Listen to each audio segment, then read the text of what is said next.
ঢালিউডের জনপ্রিয় নায়িকা ও মডেল বিদ্যা সিনহা মিম বাংলাদেশি বিনোদন দুনিয়ার এক উজ্জ্বল নাম। সিনেমার পর্দা কিংবা ফ্যাশন শো সব জায়গাতেই সমান সাবলীল এই অভিনেত্রী। তবে কাজের ব্যস্ততার ফাঁকেই প্রায়ই দেখা যায় তাকে দেশ ছাড়তে, কখনো কাজের প্রয়োজনে, আবার বেশিরভাগ সময়ই ছুটি কাটাতে। ভ্রমণ যেন তার জীবনের একটা বিশেষ অংশ হয়ে দাঁড়িয়েছে। কয়েক মাস আগেই তাকে দেখা গেছে শ্রীলঙ্কা, মালদ্বীপ কিংবা সিঙ্গাপুরে ছুটি কাটাতে। এবার নতুন গন্তব্যে উড়াল দিলেন এই তারকা। প্রিয় স্বামী সনি পোদ্দারকে সঙ্গে নিয়ে পৌঁছে গেছেন থাইল্যান্ডে। দেশে থাকলে অভিনয় ও শুটিং নিয়েই ব্যস্ত থাকেন মিম, তাই সুযোগ পেলেই স্বামীকে সঙ্গে নিয়ে বেরিয়ে পড়েন নতুন কোনো জায়গায়। আর এবারও তার ব্যতিক্রম হয়নি। থাইল্যান্ড সফরে ঘুরে বেড়ানো সেই রঙিন মুহূর্তগুলো তিনি নিজের ভক্তদের সঙ্গে শেয়ার করেছেন সামাজিক যোগাযোগ মাধ্যমে। গত মঙ্গলবার ব্যাংককের একটি কফি শপ থেকে ছবি পোস্ট করেন মিম।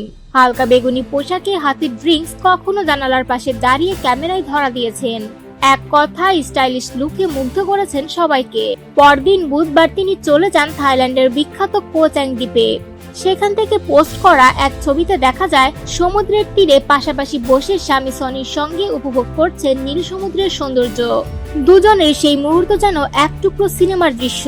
এরপর বৃহস্পতিবার আবারও কো চ্যাং দ্বীপ থেকে শেয়ার করেছেন কিছু ছবি। কখনো সাদা পোশাকে ক্যাফের সামনে হাসি মুখে, আবার কখনো পাহাড় ও সমুদ্রের সৌন্দর্যের মাঝে দুজনকে মিশে যেতে দেখা গেছে। মিমের এসব মুহূর্ত ভক্তদের দৃষ্টি কাটতে দেরি হয়নি। তার ফ্যাশন স্টাইল আর প্রাণবন্ত উপস্থিতি দেখে অনেকেই প্রশংসায় ভরিয়েছেন কমেন্ট বক্স।